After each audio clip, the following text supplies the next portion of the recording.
سورہ بقرہ یہ مدنی صورت ہے اور مدینہ میں 87 نمبر پہ یہ نازل ہوئی ہے اور قرآن مجید کی سب سے طویل صورت ہے۔ قرآن مجید کی پہلی منزل سورہ فاتحہ سے شروع ہو جاتی ہے اور یہ پہلی منزل کا دوسرا پڑاؤ ہے، یعنی سورۃ البقرہ مدنی ہے۔ آیات اس کی 256 نمبر ہے۔ ترتیب قرآنی کے اعتبار سے یہ دوسرے نمبر پر لکھی ہے اور مدینہ میں یہ 87 نمبر پہ 87 نمبر پہ یہ سورت نازل ہوئی ہے۔ یہ سورت بڑی زبردست سورت ہے اور بڑی کمال سورت ہے۔ رسول اللہ صلی اللہ علیہ وسلم نے فرمایا کہ بقرہ قرآن مجید کا کوہان ہے اور اس کی بلندی کا یہ عالم ہے کہ اس کی ایک ایک آیت کے ساتھ 80 فرشتے نازل ہوئے ہیں، اور بالخصوص آیت الکرسی تو خاص عرش کے نیچے سے نازل ہوئی ہے۔ آیت الکرسی عرش کے نیچے سے نازل ہوئی، یعنی اتنی اہم صورت ہے، اتنی اہم آیت ہے اس کے اندر آیت الکرسی کہ یہ عرش کے نیچے سے نازل ہوئی ہے۔ اللہ اکبر کبیرہ۔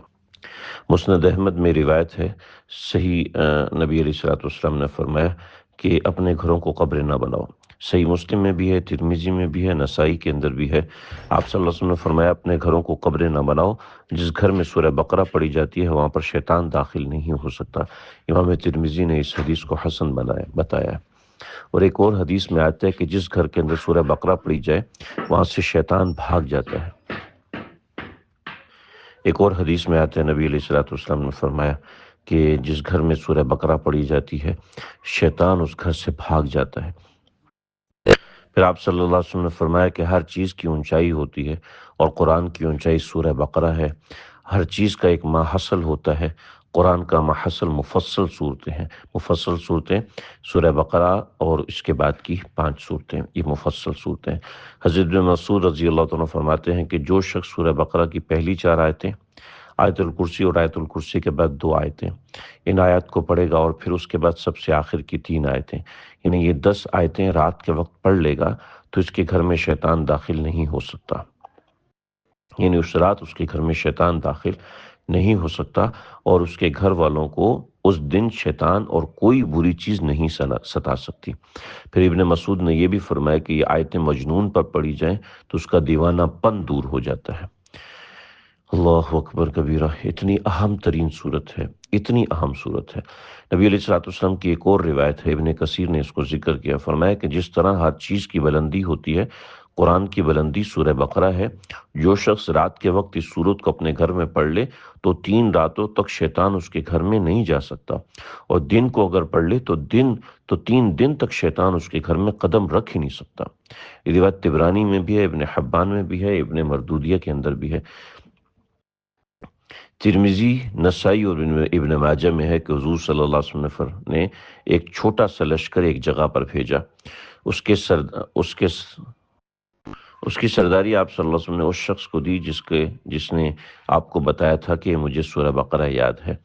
تو یعنی آپ صلی اللہ علیہ وسلم کو جس کو سورہ بقرہ یاد ہوتی تھی، آپ صلی اللہ علیہ وسلم اس کے ساتھ بڑا خاص تعلق ارشاد فرماتے تھے، یعنی بڑا خاص تعلق اس کو رکھتے تھے۔ ایک مرتبہ حضور صلی اللہ علیہ وسلم نے فرمایا کہ قرآن سیکھو، قرآن پڑھو۔ جو شخص اسے سیکھتا ہے، پڑھتا ہے اور اس پر عمل بھی کرتا ہے، اس کی مثال ایسی ہے جس سے مشک بھرا ہوا برتن جس کی خوشبو ہر طرف مہک رہی ہو۔ اسے سیکھ کر سو جانے والے کی مثال اس برتن کی سی ہے جس میں مشک تو بھرا ہوا ہے لیکن اوپر سے منہ بند ہے۔ یعنی آپ اس کو سیکھیں اور سیکھ کے آگے بھی سکھائیے۔ جیسے ہم نے یہ سیکھنے کی ایک چھوٹی سی کوشش رکھی ہے، اس کوشش کے اندر آپ لوگ شامل ہوں، اس کو آگے بھی پھیلائیں۔ صحیح بخاری میں روایت ہے۔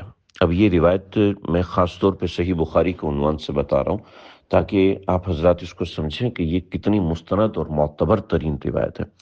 صحیح بخاری میں ہے کہ حضور صلی اللہ علیہ وسلم کے ایک صحابی حضرت اسید بن حضیر ایک مرتبہ رات کو سورہ بقرہ کی تلاوت شروع کی تو ان کا گھوڑا جو ان کے پاس بندھا ہوا تھا اس نے اچھلنا، کودنا، بدکنا شروع کر دیا۔ جب آپ نے قرأت چھوڑ دی تو وہ گھوڑا سیدھا ہو گیا۔ جب پھر پڑھنا شروع کیا تو گھوڑا پھر بدکنا شروع ہوا۔ آپ نے موقوف کر دیا، پھر آ کے دیکھا کہ گھوڑا بالکل ٹھیک ٹھاک ہے۔ تیسری مرتبہ آپ نے حضرت اسید بن حضیر نے اس کی دوبارہ تلاوت کی تو پھر گھوڑا بدکنا شروع ہوا، تو آپ نے چھوڑ دیا کیونکہ آپ کے صاحبزادے یحییٰ جو ہے وہ پاس ہی لیٹے ہوئے تھے، تو ڈر لگا کہیں ایسا نہ ہو کہ جو ہے کہ بچے کو چوٹ نہ لگ جائے۔ جب انہوں نے قرآن مجید بند کیا، بند کر کے اٹھا کے اس کو الماری میں رکھا، تو دیکھا کہ آسمان کی طرف ایک جانور ہے جو کہ اڑتا ہوا چلتا جا رہا ہے، اڑتا ہوا جا رہا ہے۔ تو انہوں نے آ کے یہ واقعہ نبی علیہ الصلوۃ والسلام کو عرض کیا، تو آپ نے فرمایا اسید پڑھتے چلے جاتے، اسید پڑھتے چلے جاتے، اگر تم وہ پڑھنا موقوف نہ کرتے تو تم دیکھتے کہ وہ جو فرشتے ہیں، وہ فرشتے یوں ہی تمہارے قرآن کی آواز کو سنتے رہتے، اور یہاں تک کہ ان فرشتوں کو ہر کوئی دیکھ لیتا، ہر انسان ان فرشتوں کو دیکھ لیتا اور وہ کسی سے نہ چھپتے۔ یہ بخاری کی روایت ہے، اور دیگر حدیث کی کتابوں میں بھی یہ روایت دیگر سندوں کے ساتھ موجود ہے اور صحیح روایت ہے۔ ایسی ایک روایت حضرت قیس ابن شماس، ثابت ابن قیس ابن شماس سے ہے کہ ایک مرتبہ لوگوں نے دیکھا کہ گزشتہ رات، فرماتے ہیں کہ ہم نے دیکھا ساری رات ثابت کا گھر نور کا بقعہ بنا رہا، یعنی چمکدار اور روشن چراغوں کی طرح جگمگاتا رہا۔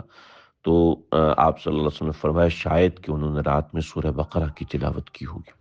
تو یہ اتنی اہم ترین چیز ہے سورہ بقرہ، جو کہ قرآن مجید میں نازل ہوئی ہے، اس کا اہتمام کرنا چاہیے، اس کو سیکھنا چاہیے، پڑھنا چاہیے۔ انشاءاللہ ابھی ہم سورہ بقرہ شروع کریں گے۔ آج کے لیے ہم اتنا ہی کرتے ہیں۔